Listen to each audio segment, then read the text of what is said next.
সবার তো পুজোর কেনাকাটা শুরু হয়ে গেছে, তো আমারই শুধু একমাত্র হয়নি। তাই আমি রান্না করতে, খেতে, বসতে, শুতে যখনই পাচ্ছি খালি ফোনই দেখে যাচ্ছি।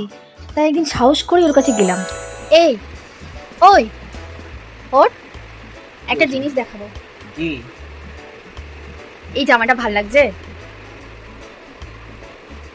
কার জন্য এটা? আমার।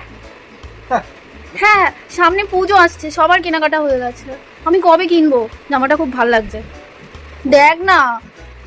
না না, দেখ দেখ না, দেখ কেমন লাগছে। না ভালো? হ্যাঁ। ঠিক আছে, করে দাও।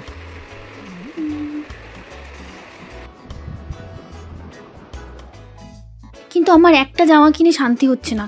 আমার মনে হচ্ছে পুজো তো 6-7 দিন, একটা জামা কিনে কি হবে?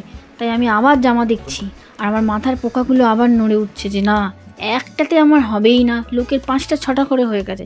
তাই আমি ফের ওর কাছে চলে গেলাম। দেখ কি রে, একটা কথা বলবো, রাগ করবি না তো? হ্যাঁ, কি কথা? আমার না এই ড্রেসটা খুব পছন্দ হয়েছে, এটাও দেখ, দেখ না। সিলিংটা তো লাগবে। আর এটাও ভাল লাগছে, পুজোতে তো সবাই নিচ্ছে 3-4-5টা করে, আমি তো একটাই কিনেছি সবে। খুব সুন্দর লাগছে, দেখ এটা। আর লাগবে। কি অর্ডার করলে? আমার টাকা না কার টাকা?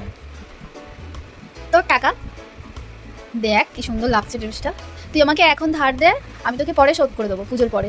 গঙ্গা ঠিক আছে। গঙ্গা পুজো হবে? হ্যাঁ, এখন দে, আমি তোকে দিয়ে না অর্ডার করে। ঠিক আছে, করে নাও। ঠিক আছে। এসে গেছে আমার দুটো পার্সেল।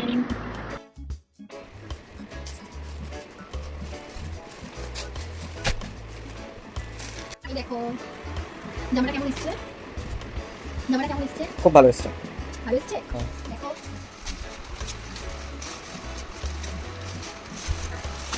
কি সুন্দর এসছে জামাটা।